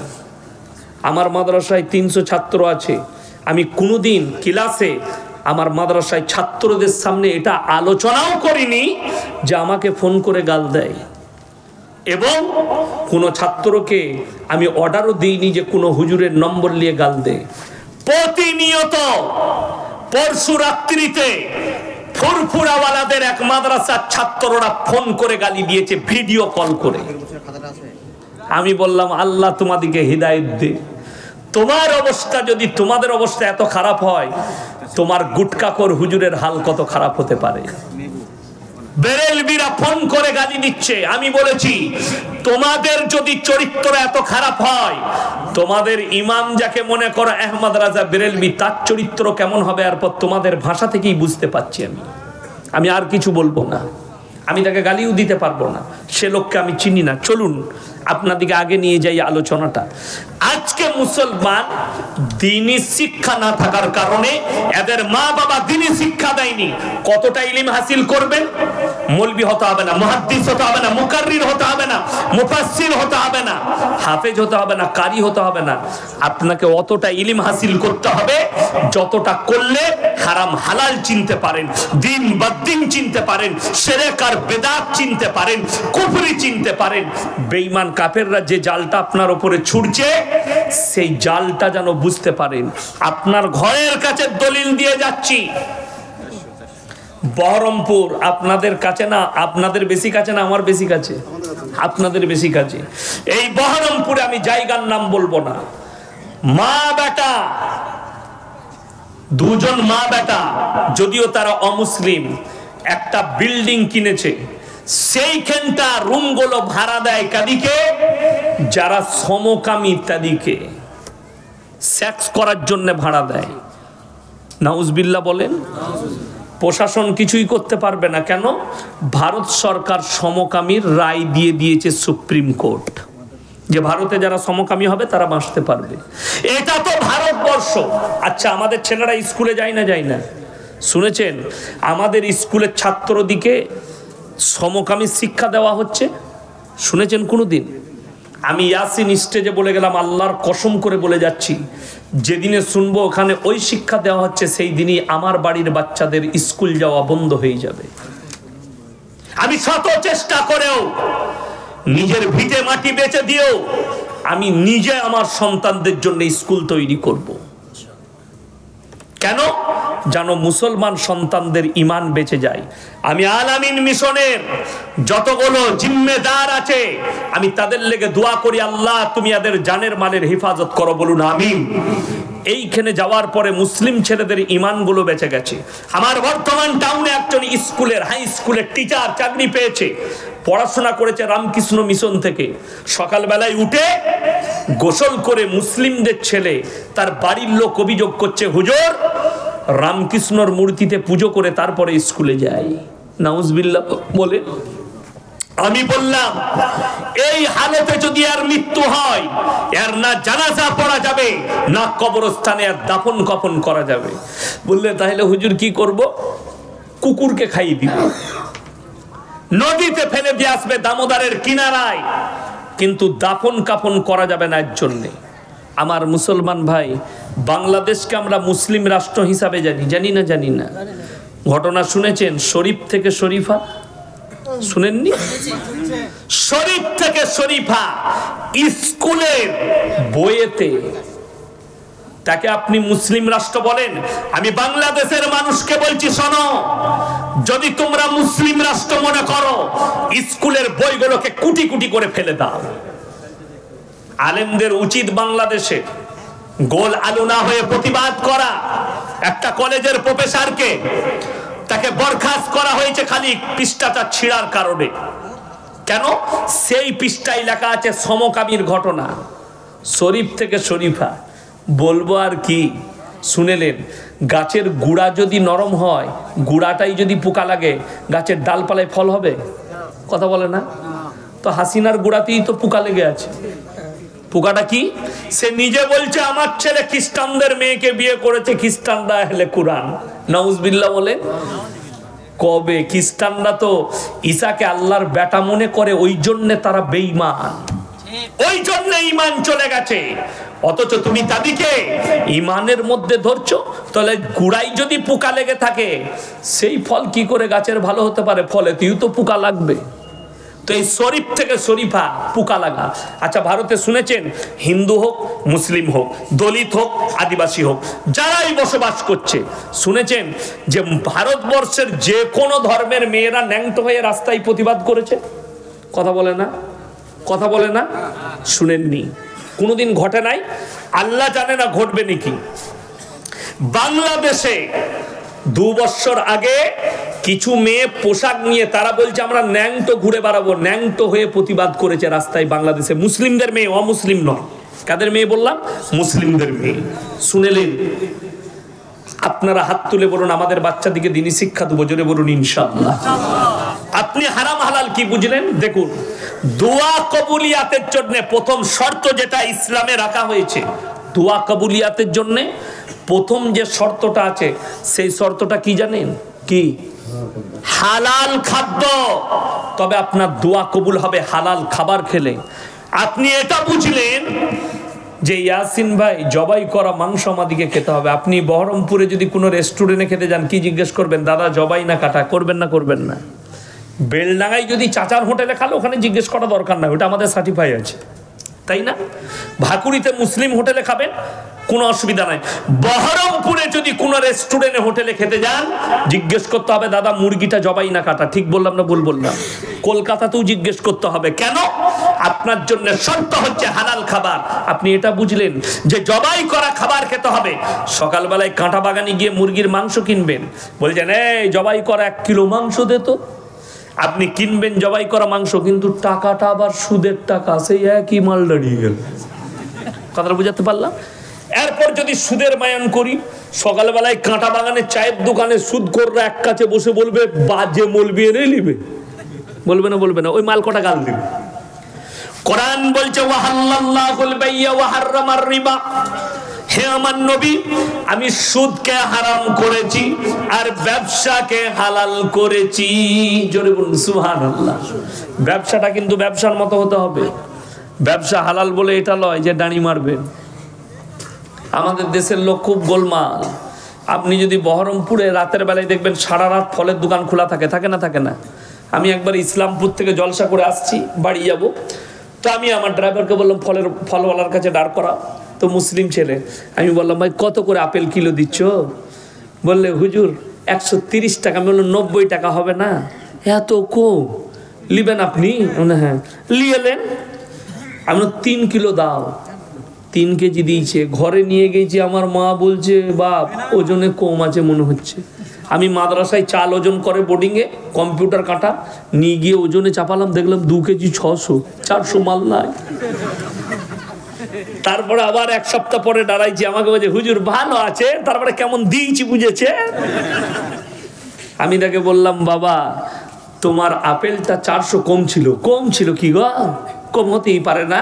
আমরা কিয়ামতের দিনে দেখে নেবো গো, ফেরত নেবো এটা। যারা মনে করেন 1 গ্রাম, যারা ব্যবসা করেন আলু পেঁয়াজ সবজি ওজন বিক্রি করেন, ওজনে মাল 1 গ্রাম বেশি দিবেন আমার ভাই, 1 গ্রাম কম দিবেন না। যারা কম দিবে তাদের নেকি কেটে তাদেরকে পূরণ করা হবে। বড় কষ্টের বিষয়, তবে আপনার হালাল। সারাদিন সবজি বিক্রি করলেন কাঁটা বাগানে, 300 টাকা রোজগার করেছেন, আল্লাহর কসম হালাল মাল, হালাল পয়সা। সেই পয়সায় খাবার খাবেন হালাল, সন্তানকে খাওয়াবেন হালাল খাবার। এরপর বলে দিই, সারাদিন কোনো কাজ নাই, ভাকুড়ি চায়ের দোকানে বসে আছেন, সুদের ওপরে 5 লাখ ছড়িয়ে রেখেছেন। বুঝতে পেরেছেন? সকাল হলেই 10,000 পকেটে সুদের টাকা।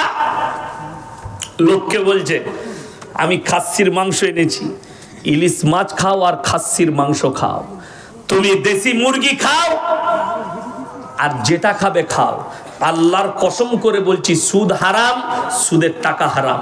সেই টাকায় খাবার খেয়েছো, খাবারটা হারাম। তোমার সন্তানকে খাইয়েছো, হারাম খাবার খাইয়েছো। সেই হারামের পয়সায় খাবার খাইয়েছো, সেই টাকায় কখনো নেক সন্তান তৈরি হতে পারে না। আমার মুসলমান ভাই, আচ্ছা আপনারা বলুন তো ঘুষ খাওয়া হালাল না হারাম? কথা বলে না? ঘুষ দেওয়াটা, ঘুষ নেওয়াটা, যদি দুটোই হারাম হয়, যে মাস্টাররা, যে ডাক্তাররা, যে পুলিশরা, যে ইঞ্জিনিয়াররা, যে উকিলরা ঘুষ দিয়ে চাকরি লিয়েছে, তার পয়সাটা কি করে হালাল হতে পারে? বড় কষ্ট লাগে। ঘুষ দিয়ে চাকরি লিয়েছে, রিটায়ার হওয়ার পরে হজরত হজ করে ঘুরে এসেছি, লম্বা জামা লাগিয়ে মসজিদে বসে ফতোয়া জারি করছে। আজকে জানেন আমাদের দেশে ভাগ বাটোয়ারা হয়ে গেছে। কেন? এই বেরেলভি ভাইরা বলে ওয়াহাবিরা দেওবন্দিরা যদি মসজিদে ঢুকে মসজিদটাকে 7 বার ধুতে হবে। জোরে বলুন নাউজুবিল্লাহ।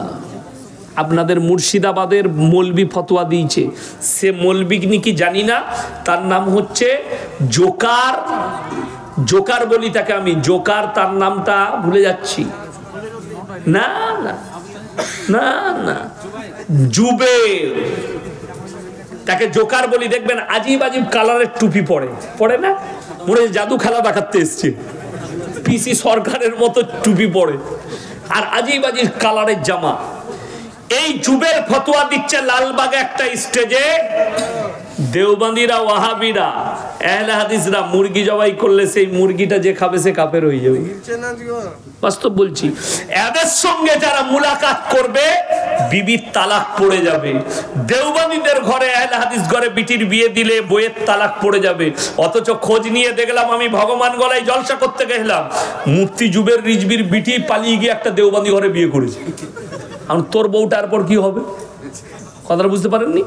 ফতোয়া তো ওর উপরই ঘুরে যাবে। শুনেলেন, যদি আমাদের সাথে মুলাকাত করলে বিবির তালাক পড়ে যায়, আল্লাহ সাক্ষী আছে, আল্লাহর কসম করে বলে যাচ্ছি, আল্লাহর কসম মানে এটা মিথ্যা হতে পারে না। আমার গুনাহ হবে না মিথ্যা হলে? আমার ড্রাইভারকে গিয়ে জিজ্ঞেস করে আসুন, আমার ম্যানেজারকে। আমি দিনাজপুর থেকে জলসা করে এসে কালিয়াচকে দাঁড়িয়েছি বাজারে রাতের বেলায়, বাড়ির জন্য ফল আর বিস্কুট ফিস্কুট কিনবো। তো একজন সুন্নি ভাইদের একজন বক্তা দাঁড়িয়ে আছে, আমি নামা মাত্র আমাকে দেখি, আসসালামু আলাইকুম হাজরত, ভালো আছেন? জি ভালো আছি, একটা সেলফি নেবো। তুললো, আমাকে বললে কিছু ফল কিনে দিয়ে। আমরা না ভাই আমি কিনছি, আপনি যান। তো বাইক নিয়ে বেচারা কোথাও জলসায় গিয়েছিল, তিনি চলে গেলেন, বলে এখানে আমার শ্বশুর বাড়ি, রাত্রে শ্বশুর বাড়িতে থাকবো। তো তিনি চলে গেলেন শ্বশুর বাড়ি। এরপরে বলুন, এই মুফতি জুবের বলেছে এদের সঙ্গে মুলাকাত করলে বিবির তালাক পড়বে। এই মৌলবীর বউটা এখন নিয়ে কি করবে বলুন? কথাটা বুঝতে পারেননি? আমি কিন্তু গুদা বাংলায় বলছি, ফতোয়া দিলে হবে না, ফতোয়া তোমার উপরে ফিরে যাবে নাকি জানতে হবে। আবার মেজো ভাইয়ের বিয়ে একবারই কোথায় বেরেলভি গ্রামে দিয়েছি। মেজো ভাইয়ের বিয়ে, আমার নিজের ফুপুই তো শালি, সেটা আবার তো আমার ভাবি যে হয়েছে, আমার আবার ফুপুই তো শালি হচ্ছে, আমার স্ত্রীর নিজের ফুপুই তো বোন। তো আমি শর্ত রাখলাম আমার মৌলবি নিকাহ পড়াবে। তারা বললে তোমাদের মৌলবি পড়াবেন? হ্যাঁ। বল ঠিক আছে। এরপরে যখন বিয়েতে পৌঁছালাম তখন বলছে আমাদের গ্রামের লোক বলছে আমাদের মৌলবি পড়াবে। আমি বললাম পড়া, আমি ওই স্টেজ আবার আমার মৌলবি দিয়ে পড়াবো। তোদের মৌলবি পড়ানো হয়ে গেলেই আমি পড়াবো। যদি বললে কেন, আমাদের মৌলবি পড়ানো কি 2-4টা শিক্ষিত লোক হবে না? আমরা হতো, সে যদি শিরক বিদআত না করত। সবাই শুনে যান, কোন মৌলবি যদি শিরক বিদআতে ডুবে থাকে, কবর পূজায় ডুবে থাকে, সেই মৌলবির পেছনে নামাজ দুরুস্ত হবে না, যেহেতু সরাসরি আল্লাহর সঙ্গে শিরক করছে।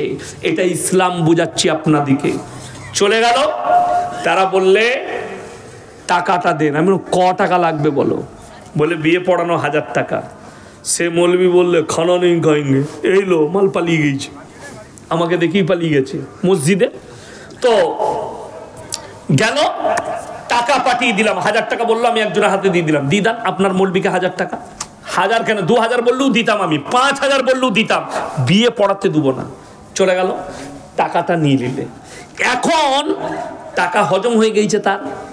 আজকে জানেন প্রায় 13-14 বছর বিয়ে হয়ে গেল আমার মেজো ভাইয়ের। এখন টাকাটা তার শরীরে মিশে গেছে, খাওয়া দাওয়া করেছে, তার বিবিকে খাওয়াইছে। এরপর আপনি বলুন, যদি আমাদের ঘরে বিয়ে দিলে বিটির তালাক পড়ে, তো আমাদের টাকায় যদি তাদের মৌলবি খায়, তার বউটা কি হবে?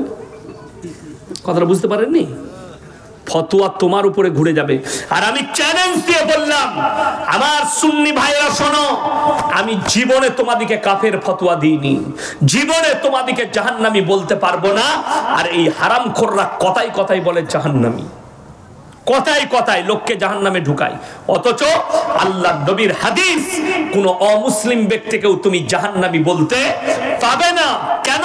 সে যদি মৃত্যুর পূর্বে কালমা পড়ে মুসলমান হয়ে যদি জান্নাতে চলে যায়, কিয়ামতের দিনে লাঞ্ছিত হবে। আপনাকে বাস্তব ঘটনা শোনাই, আমি বেশি ঘটনা বলবো না। বাবরি মসজিদ, সেখানে রাম মন্দির উদ্বোধন হয়েছে না হয়নি? লম্বা ঘটনা বলবো না, আমি বলে দিয়েছি এর আগে। সেইখানে যে লোকটা প্রথম হামবর চালিয়েছিল তার নাম বলবীর সিং। সেই লোকটা ইসলাম কবুল করেছে এবং আপনাদের মুর্শিদাবাদে গোদনপাড়া মাদ্রাসার জলসাতেও সেই লোকটা এসছিল। সেই বছর আমার আব্বাজি প্রধান বক্তা ছিল ওখানে, খোঁজ নিয়ে এলেন। বলবীর সিং আমার মুসলমান ভাই, তো আল্লাহ এই লোকটাকে যখন ইসলামের জন্য কবুল করলো, এই লোকটাকে আর জাহান্নামী বলা যাবে? কথা বলেন। আমি বলে যাচ্ছি, যতগুলো ভাই বাবরি মসজিদ ভেঙেছেন, হিস্সা নিয়েছে, তাদের জন্য আমার একটাই দোয়া, তাদেরকে আমি এখন জাহান্নামী বলতে পারবো না। একটাই দোয়া দেবো, আল্লাহ এদিকে ইসলামের জন্য কবুল করো, যদি তকদিরে ইসলাম না লেখা থাকে এদিকে ধ্বংস করো। জোরে বলুন আমিন। এইটা হচ্ছে হাকিকত এবং হক দোয়া। আপনার বাড়ির পাশে কোনো অমুসলিম ভাই থাকলে তার লেগে দোয়া করবেন। আপনার বন্ধু থাকলে সে যদি আপনার কাছে আপনার পয়সায় চা খায়, দোয়া করবেন, আল্লাহ তুমি একে হিদায়েত দাও। কি দোয়া করবেন? আল্লাহ হিদায়েত দাও, এই দোয়া করবেন। বড় কষ্ট লাগে। আচ্ছা, আমার এতক্ষণ বয়ান শুনলেন, এই মৌলবীরা বসে আছে, আমাদেরকে দেখে কাফের মনে হচ্ছে আপনাদের কোনো অ্যাঙ্গেল থেকে? আরে কথা বলে না এরা, আমরা তো সাধারণ শিক্ষিত মানুষ। আপনারা বলুন আমাদেরকে, আমার যে বক্তব্য শুনলেন, আচ্ছা একটাও রসুল বিরোধী কথা বললাম? হ্যাঁ, আমি দরুদ পড়লাম না পড়লাম না? আচ্ছা, সাল্লাল্লাহু আলাইহি সাল্লাম, মনে না এটা দরুদ না? দরুদ নয়? দরুদ, সবাই বলবে দরুদ। আচ্ছা, এই যে আমরা দরুদ পাঠ করলাম সবাই, আমি যতবার বললাম রসুলের নাম, সকলে আরেকবার বলুন তো, সাল্লাল্লাহু আলাইহি সাল্লাম। আচ্ছা, আপনারা দাঁড়িয়ে পড়লেন না বসে? হ্যাঁ, বসে? এত বড় বিয়াদবি, কথাটা বুঝতে পারেননি আমার? এরা বলছে নবীকে সালাম দিলে দাঁড়িয়ে দিতে হয়, বড় কষ্টের বিষয়। যে হুজুর বলছে নবীকে সালাম পাঠালে দাঁড়িয়ে পাঠাতে হয়, ওই হারামখোর হুজুর নিজে হারামখোর বসে বসে 100 বার দরুদ পাঠ করেছে নবীজির উপরে, ঠিক কিনা? তাহলে তোর থেকে বড় বিয়াদব কেউ আছে? আচ্ছা, আমাদের দেশের বেরেলভি ভাইরা বলছে, খুব ভালো করে বুঝবেন, সুন্নি মৌলবীরা মানুষকে বুঝাচ্ছে কে হাম জব মিলাদ করতে হ্যাঁ, আমরা যখন মিলাদ শরীফ করি, আমরা যখন জলসা করি, তখন আল্লাহর নবী সরাসরি আমাদের মজমায় হাজির হয়। তোর থেকে বড় হারামখোর কেউ আছে? নবীজি মজমায় আছে, তুই বসে বসে বায়ান কি করে করছিস বে? কথাটা বুঝতে পেরেছেন না পারেননি? ই বলছে নবীজি মজমায় হাজির হয়, হাজির নাজির। তাহলে তোর থেকে বড় হারামখোর বিয়াদব কেউ পৃথিবীতে আছে যে নবীজি মজমায় হাজির হলো আর তুই হারামখোর বসে বসে বায়ান করছিস? তুই বলছিস নবীর আদবে দাঁড়াতে হয়? তোমার কাঁটা দিয়ে তোমার কাঁটা তুলছি, বেশি পাকামো করো না। আজকে তো বহু জায়গায় কি বুঝলেন, ইমাম যদি কিয়াম না করে বলে তোর চাকরি শেষ। হ্যাঁ, আমাদের এলাকায় একটা মৌলবি ঢুকেছে, সে বলেছে ভাই আমি জলসা মিলাদে ফিলাদে কিয়াম করতে পারবো না। কেন? বলে আমি ইয়াসিন সাহেবের ছাত্র। ইয়াসিন সাহেবের ছাত্র কি বে? সে তো কাফের, তোকে তো রাখাই যাবে না। মসজিদটা ধুইছে, আবার পাইপ দিয়ে পানি চালু করে। বাস্তব কথা বলছি। আপনার বহরমপুরে খুঁজেলেন এলাকায়, আপনার মুর্শিদাবাদে পাবেন, ইমাম সাহেব কিয়াম না করার কারণে বার করে দাও। ইমাম সাহেব দরুদ পড়ে নাই, বার করে দাও। দরুদটাই তো তুই বুঝলি না, সালামটাই তো বুঝলি না। আপনারা বলুন কিয়াম করা কি ফরজ? কি বললাম? আপনারা অবাক হচ্ছেন না? মৌলবীদিকে জিজ্ঞেস করুন, নামাজে দাঁড়ান না আপনারা? কিয়ামের অর্থ হচ্ছে দাঁড়ানো। কিন্তু আমার বলার উদ্দেশ্য, গোটা পৃথিবীর আহমদ রাজা বেরেলভি থেকে যতগুলো মৌলবি আছে সকলকে চ্যালেঞ্জ দিলাম, খালি হাদিস কোরআন থেকে এটা বার করে দাও যে সাহাবীরা কবে নবীর সামনে দাঁড়িয়ে বলেছিল ইয়া নবী সালামুন আলাইকা, ইয়া হাবিব সালামুন আলাইকা। আল্লাহ নবী মা হালিমা, মা আমিনা দাইমা হালিমা, এই শব্দ ব্যবহার করে। এইগুলো তো নবীজির বায়োডেটা। আমরা বলি না? অনেক সময় আমাদের মৌলবীরা নবীজির জীবনী বলে না, কথা বলেন, বলে না? আমরা বলি যে নবীজির মা তিনি হচ্ছেন আমিনা, দুধমা হচ্ছেন হালিমা, তিনার আব্বা হচ্ছেন আব্দুল্লাহ। এইগুলো বলা তো নবীজির বায়োডেটা। আমি যদি এখন আমার বায়োডেটাটা বলি, বলা যাবে না? যাবে না? বলা যাবে। তো এইটা কি করে দরুদ হলো আমার বুঝে আসছে না। কথাটা বুঝতে পারেননি? এইটা কি করে সালাম হলো? হাদিস থেকে আমাকে বার করে দেখা এটা সালাম। কেউ কেউ বলছে মুস্তাহসান। মুস্তাহসান বলে হাদিসে কোনো নেকির কাজের মান আছে? এটা দেখা বড় কষ্ট লাগে। শুনেলেন, এটা ইসলামের কোনো বিষয় নয়। দেখুন, সুদের বায়ান নাই, হারাম হালালের বায়ান নাই, নামাজের বায়ান নাই, আপনার মানুষকে দ্বীনি শিক্ষার বায়ান নাই। বায়ান কি আছে? খালি অমুক পীরের গল্প আর অমুকের গল্প আর দাদার গল্প আর বাপের গল্প আর নানার গল্প আর অমুকের গল্প। মুর্শিদাবাদের লোক বায়ান করছে, শুনেলেন কি গল্প? হাদিস শুনেলেন। কেউ যদি স্টেজে বায়ান করে কোনো গল্প বাস্তবের বিপরীত হলে জানবেন কথাটা জাল। কথাটা কি বললাম? বাস্তবের বিপরীত হলে কথাটা কি হবে? জাল। বাস্তবের বিপরীত বলে দিই। আল্লাহর একজন ওলি খাজা মঈনুদ্দিন চিশতি রাহমাতুল্লাহ আলাইহি, তিনি কলেতে পানি নিতে গেলেন, গ্রামের মানুষ তাকে পানি নিতে দেয়নি। খাজা বাবা গোটা আনা সাগরের পানিটা লোটার মধ্যে ভরে নিলেন। যা বুঝো করগা, কোথায় ফেলিবি? বলে গুটকাখোরের বইয়ে লেখা আছে। বাস্তব নয়, বাস্তবের। আচ্ছা, আল্লাহ নবী সাল্লাল্লাহু আলাইহি সাল্লাম বলেছেন, আমার পরে যদি আল্লাহ কেউ কি নবুয়তের দরজা খোলা থাকতো, আল্লাহ হযরতে উমরকে নবুয়ত দান করতেন। ঠিক কিনা এটা কথা বলেন? হযরতে উমরকে নবুয়ত দান করছেন। আচ্ছা, এরকম ঘটনা হযরতে উমরের জন্য শুনেছেন কোনোদিন? শুনেননি। আমার ভাই, চলুন সকলে আজকে নিয়ত করুন, 5 ওয়াক্তের নামাজি কে কে হবেন? হাত তুলেন তো, সকলে হাত তুলেন। নামাজ কিন্তু কোনো ভাই ছাড়বেন না। পৃথিবীর মধ্যে দুটো জায়গা সব থেকে দামি জায়গা। কটা বললাম? কটা? দুটো। আল্লাহর ঘর মসজিদ, যেখানে আল্লাহর ইবাদত হয়। দ্বিতীয় ওই জায়গা যেখানে আল্লাহ এবং আল্লাহর রসুলের কথা কি হয়? আলোচনা হয়। এই মজমাটাই কি আলোচনা হচ্ছে? আল্লাহ এবং আল্লাহ রসুলের এবং ইসলামের আলোচনা হচ্ছে।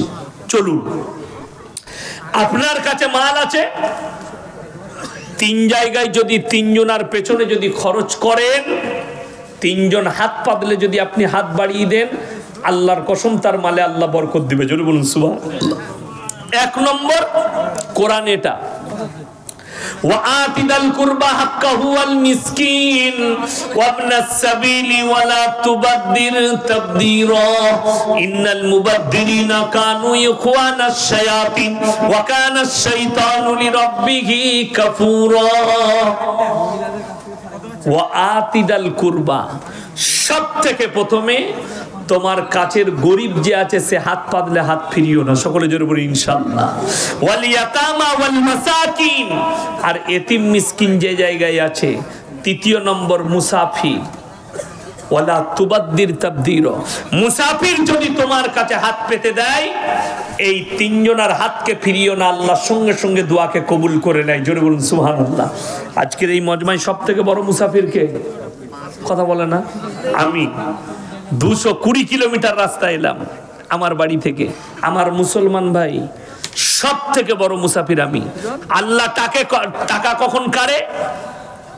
একটাই কারণে, ইন্নাল মুবাদ্দিরিনা কানু ইখওয়ানাশ শায়াতিন ওয়া কানা শাইতানু লিরাব্বিহি কাফুরা। মানুষ যখন অপব্যয় করতে লাগে, আল্লাহ যে মাল দিয়েছে অপব্যয়। আল্লাহ বললেন কোরআনে, অপব্যয়কারী হচ্ছে শয়তানের ভাই। অপব্যয় কাকে বলে? আপনার হালাল টাকা লটারিতে খরচ করছেন, জুয়াতে খরচ করছেন, নিশাতে খরচ করছেন, গাঁজা মদে ইত্যাদিতে খরচ করছেন, গান বাজনার কনসার্টে খরচ করছেন, ইসলাম বিরোধী কাজে খরচ করছেন। তারা হচ্ছে শয়তানের ভাই। আল্লাহ কোরআনে বললেন, আল্লাহ এদের মালগুলোকে কেড়ে নেবেন। কোরআনে পারা কটা আছে? তাড়াতাড়ি বলুন কটা? 30টা পারা আছে। হাত তুলে বলুন আমরা কোরআনের সংস্পর্শে থাকবো। জোরে বলুন ইনশাআল্লাহ। কোরআনের থেকে দামি কিতাব পৃথিবীতে আর কিছু নাই। আমার ভাই, আল্লাহর ঘর মসজিদ সব থেকে দামি ঘর। আমার আল্লাহ বলেছেন, নবীজি বললেন কি? জাকিরা, গচ্ছিত সম্পদ। মানুষ কিয়ামতের দিনে কাঁদবে যে আমার টাকা যদি আরো কিছু দিনের রাস্তায়, আল্লাহর রাস্তায় খরচ হতো, আজকে আমার জন্য মঙ্গল হতো। আমি 30 জন ভাই আল্লাহর বান্দা কে কে আছেন, 1000 করে টাকা মসজিদের জন্য দিবেন? হাত তুলেন তাড়াতাড়ি। 30 জন ভাই 1000 করে টাকা আল্লাহর ঘর মসজিদের জন্য দিবেন। কেউ উঠে যাবে না, তাড়াতাড়ি। কি নাম বাবু? এই যে নাম লেখো, এই যে এ বাবু এইদিকে তাকাও, ওইদিকে নাম লেখুন। জাহাঙ্গীর ভাই 1000 টাকা, নাম লেখো। আল্লাহ দানকে কবুল করুক, নেক নিয়তকে আল্লাহ পুরো করুক, কারোবার আল্লাহ বরকত দেয়। আমার ভাই দ্বিতীয় নম্বর কে আছেন? আমি 30টা চেয়েছি, মায়েদের মধ্যে যদি কেউ থাকেন বলে পাঠান। দ্বিতীয় নম্বরটা কে আছেন? 30 জন ব্যক্তি চেয়েছি আল্লাহর ঘর মসজিদের জন্য। কিয়ামতের দিনে কানবেন জাকিরা মানুষ, গচ্ছিত সম্পদ এটা। আপনি মসজিদে আল্লাহর রাস্তায় দিনের পথে যেটা খরচ করবেন, আল্লাহর কসম এর হিসাব নেওয়া হবে না, বরঞ্চ তোমাকে আর বদলা দেবে আল্লাহ কিয়ামতের দিনে। জোরে বলুন সুবহানাল্লাহ। দ্বিতীয় নম্বর ভাইটা কে আছেন? মায়ের জন্য, বাপের জন্য, নিজের জন্য। আপনি পরকালে বুঝবেন যে আমি কি দিয়ে এসেছি, এখন নয়, আস্তে আস্তে দিবেন। কে আছেন? লগথক দেন। কি নাম বাবু? সাবির শেখ, 1000 টাকা, মাশাআল্লাহ। দ্বিতীয় নম্বর।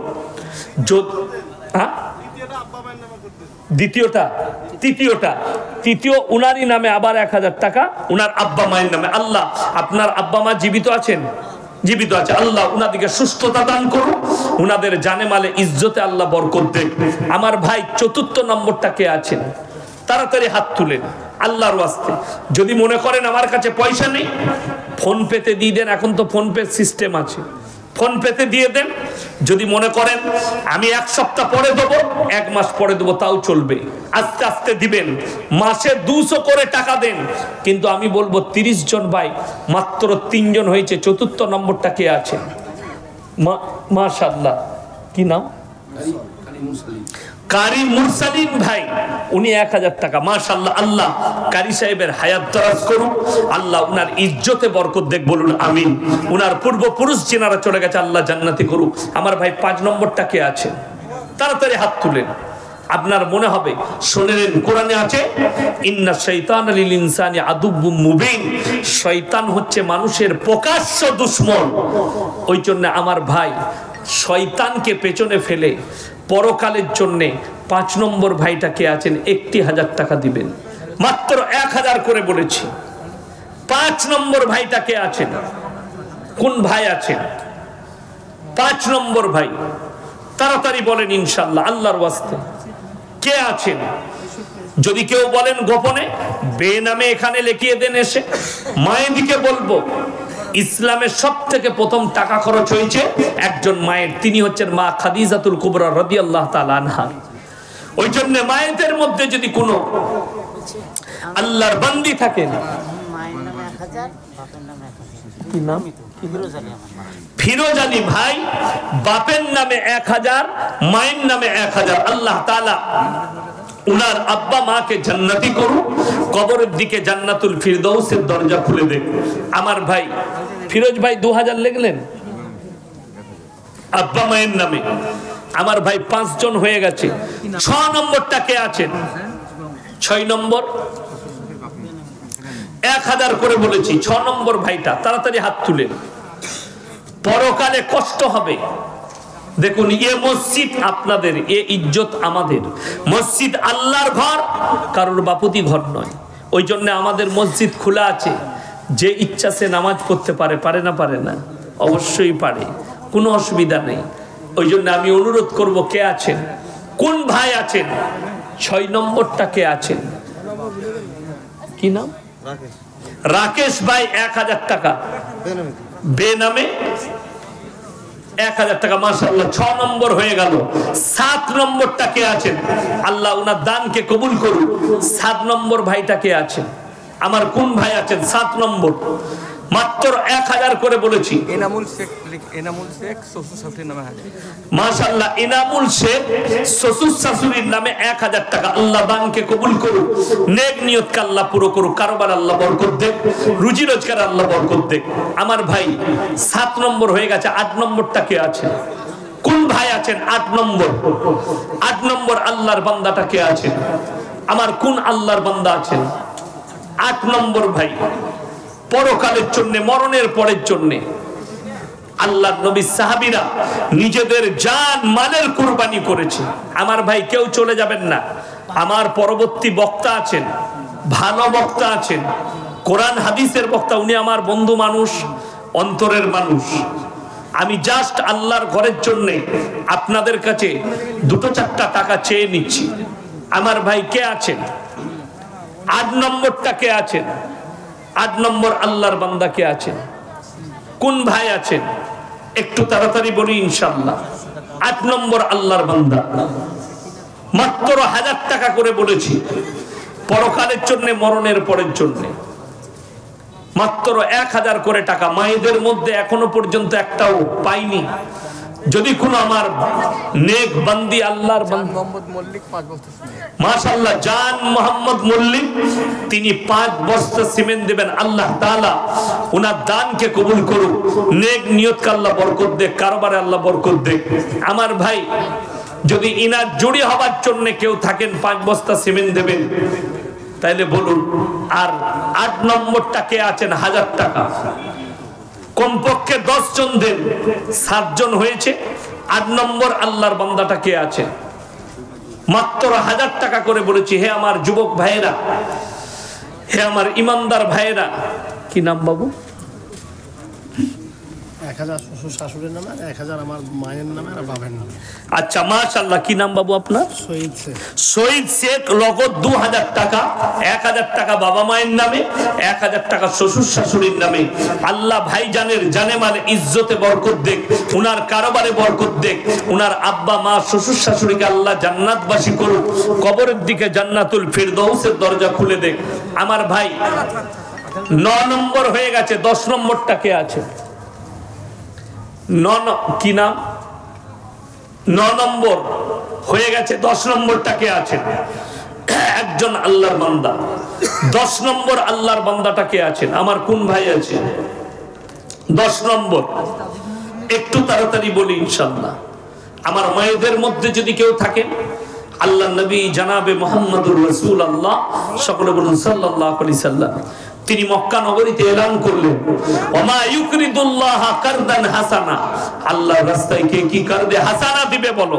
আল্লাহর নবী সাহাবীরা নিজেদের জান মালের কুরবানি করেছে, জানের মালের কুরবানি করে দিয়েছে। এমন কি মক্কার বেঈমান কাফেররা বলেছে এদের আল্লাহ ফকির হয়ে গেছে। জোরে বলুন নাউজুবিল্লাহ। এর একটা বড় লম্বা হিস্টরি আছে, আর হিস্ট্রির সঙ্গে জুড়ে আছেন হযরত আবু বকর সিদ্দিক রাদিয়াল্লাহু তাআলা। ওই জন্যে এই হিস্ট্রি বলার সময় নেই। আমার ভাই, সাহাবীরা জান মালের কুরবানি করেছে, আপনাকে জান দিতে হবে না। এখন খালি জাস্ট আপনি খালি একটু মালের খরচ করে দেন। আজিম শেখ 1000 টাকা, মাশাআল্লাহ, 10 নম্বর হয়ে গেছে। আজিম শেখ ভাই, তিনি 1000 টাকা। আল্লাহ তাআলা উনার ইজ্জতে বরকত দেখ, জানে মালে বরকত দেখ, উনার ব্যবসা বাণিজ্যই আল্লাহ বরকত দেখ, পূর্বপুরুষকে আল্লাহ জান্নাতি করুন। আমার ভাই, 5 বস্তা একজন ভাই সিমেন্ট দিয়েছে। আমি বলবো 2 বস্তা 5 বস্তা করে সিমেন্ট, 10 জন ভাই 2 বস্তা করে সিমেন্ট কে কে আছে? 10 জন ভাই 2 বস্তা করে সিমেন্ট। আমারটা বলো, আসাদুল শেখ 2 বস্তা। মাশাআল্লাহ, আসাদুল শেখ 2 বস্তা সিমেন্ট। আল্লাহ ওনার দানকে কবুল করুক, নেক নিয়তকে আল্লাহ পুরো করুক, কারবার আল্লাহ বরকত দেখ। আমার মায়েদের মধ্যে যদি কেউ সিমেন্ট দিতে চান, 1 বস্তা 2 বস্তা, আমার ভাই কে আছেন? 5 বস্তা